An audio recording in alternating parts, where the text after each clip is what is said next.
In this video, let's have a discussion on some literary terms like Bildungsroman, Utopia, Dystopia, and detective novels. Starting off with Bildungsroman. In connection with Bildungsroman, there are some other terms, literary terms like Erziehungsroman, Kanzelroman, and all. All these terms are German. First, let's start with Bildungsroman and Erziehungsroman. It means, or their English translation is like this: novel of formation or novel of education. So in case of Bildungsroman or novel of formation, we could see the mental and physical development or maturing of the protagonist. Okay, from childhood via a plethora of experiences, good and bad experiences, the protagonist become physically and mentally a matured one. Okay, that's the case with Bildungsroman or novel of formation. In case of Erziehungsroman or novel of education, we could see mostly the mature development or mental maturing of the protagonist. Okay, by getting proper education or especially via his own good experiences with others, that he becomes a mentally mature person. That what's happened in case of Ersi Hamstrom. Now I have displayed some posters out here or pictures out here. I will explain later. Moving on to the next slide, that is features of Bildungsroman. It is written in the case or just like the way of a diary. We could see the self-discovery of the protagonist in course of time. And these kind of novels that also provides the reader the same kind of education and development that the protagonist undergo. So these are some of the basic features of this Bildungsroman kind of novels. Now moving on to the next slide, that is movement variations in case of Bildungsroman. American version is there, English version is also there. American version is having the amalgamation of both the German Bildungsroman and the Spanish picaresque features. Example is Mark Twain's The Adventures of Huckleberry Finn, J.D. Salinger's The Catcher in the Rye and all. And in case of British novels or English novels, we could see the protagonist mostly in case of English or British Bildungsroman novels, we could see the protagonist might be a poor orphan boy, and the adventurous kind of things that happen in the life of his life we could see in case of English or British Bildungsroman novels. Now moving on to the next slide, that is Kanzelroman. Kanzelroman is actually, as I mentioned earlier, it's also a German term associated with this Bildungsroman itself, that same genre itself. It's a subtype, actually it's a subtype of this Bildungsroman. And this Kanzelroman is otherwise known as artist novel. We could see the development of an artist in case of these kind of novels. Here the protagonist, in the beginning, he couldn't consider himself as an artist. And in course of time, via series of plethora of kind of experiences that he undergoes, he find out himself as an artist and he develops himself as an artist. That we could see in case of Kanzelroman. So in this slide, I have displayed two images. That two images are of the two fictional characters from the sitcom Friends series. So there are some crazy Friends fans out there, so they can easily relate Kanzelroman with these images so that they get the actual idea of this Kanzelroman. There is the picture of Joey and there is Phoebe. We know that in the beginning, Joey actually wanted to be a better actor, right? In case of Phoebe, she wanted to be a singer. In the beginning and in course of time of this each series, we could see the development of or the maturity or the maturing of an actor in case of Joey, and also we could see the maturing or development of a singer in case with Phoebe. Okay, so that is all about this Kanzelroman, the development of an artist. And talking about literature, literary kind of example, we can say that James Joyce, the portrait of the artist as a young man, and also Thomas Mann's Dr. Faustus are examples of Kanzelroman. Now moving back to the first slide, Bildungsroman slide displaying the picture image of Harry Potter. Now you know what is this Bildungsroman, right? And we know about Harry Potter. So can we consider Harry Potter as a Bildungsroman novel? Yes, right. Because in the beginning of the series, we could see him as a child, and after each series, we could see him as a mature person. He is maturing both in case of physics and also in case of mental. Okay, mentally and physically, we could see the development of Harry Potter, right? So that particular book can be categorized as a Bildungsroman. And here I have also displayed some other images like the posters of the movies like Life of Pi, KGF, Slumdog Millionaire. So here also we could see the protagonist physical and mental development, right? Just think about a case with Life of Pi, KGF, and Slumdog Millionaire. Now moving on to the next topic, literary term, that is utopia.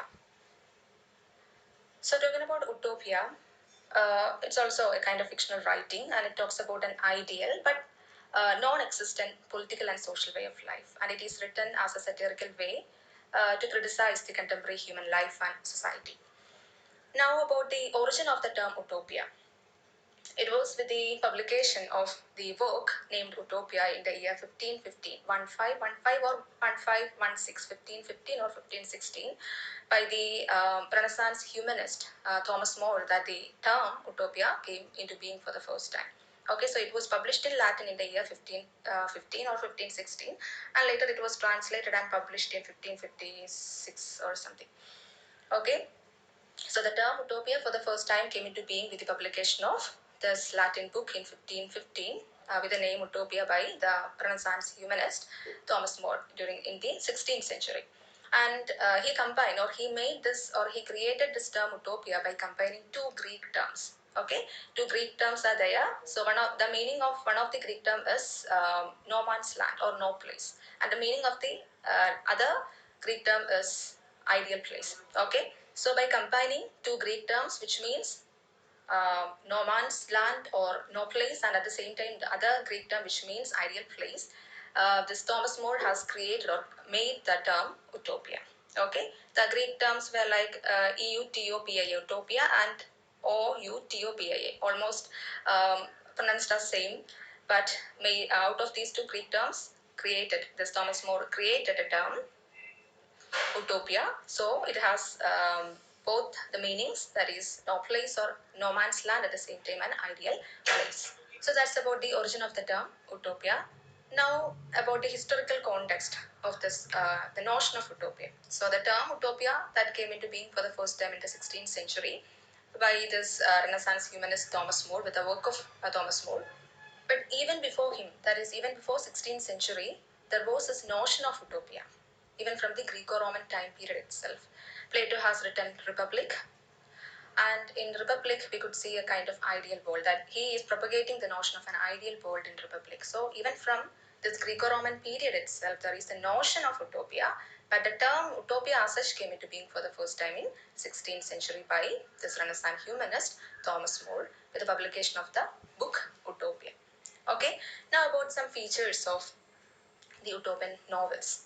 One major feature is that in utopian novels we could see a traveler, a daredevil kind of traveler. He moves away from his place or his nation or his place and reach an isolated, distant place. Okay, a kind of ideal place. Take the case with Jonathan Swift's Gulliver's Travel. Okay, where Gulliver, who travels from his place to a distant isolated place, and he was welcomed by dwarves, right? Now about some major practitioners and texts, utopian texts. There is Francis Bacon's New Atlantis. Then there is William Morris' News from Nowhere. Then Samuel Johnson's Rasselas, Aldous Huxley's Brave New World, and all. Moving on to the next slide, that is dystopia. If utopia is about an ideal place, obviously this dystopia is about bad place. So the setting here is an unpleasant imaginary world, and it talks about the disastrous future of our world, or it believes in the near end of the world. Okay, so um, utopia is, if utopia is of utopia is full of optimism, but these dystopian novels are of pessimistic undertone, or they are having pessimistic undertone. There is no resolutions to the problems that is pop out in this kind of dystopian novels. And it was mostly after the post-World War time period or era that these kind of dystopian novels came into being or got its popularity. And we have already discussed about science fiction or sci-fi fiction, right? So the science fiction can also be related to this kind of genre, that is dystopia. And in connection with dystopia, dystopian novels, there are some other categories like apocalyptic and post-apocalyptic kind of poetry that was prevalent after this First and Second World War or post-World War era. Because after this, after the consequence of all these kind of wars, people fed up with life and they find out that it is meaningless or it is futile, it is useless, we are thrown into being. Okay, so they were felt like isolated, alienated, and also they used to write about the nearing future, sorry, nearing what to say, end of the earth or world that we could see in case of dystopian novels. And major practitioners via Aldous Huxley, his Brave New World is an example of dystopian novel. Then George Orwell's 1984, which was published in 1949. Then Margaret Atwood's The Handmaid's Tale. So all these are some examples of dystopian kind of novels. Now moving on to the next slide, that is detective novels. So talking about detective novels, there are some other literary terms like crime fiction, police novel, mystery novel, detective story, murder mystery, and all in connection with this detective novel. In all these kind of writing styles, we could see there is a narration that is centered on criminal acts. Okay, that might be silly kind of criminal acts or even serious crime like murder. Okay, and these kind of criminal acts are investigated either by an amateur detective or by a professional detective. So this is what happens in case of detective novels or this kind of crime fiction, detective story, murder mystery, and all.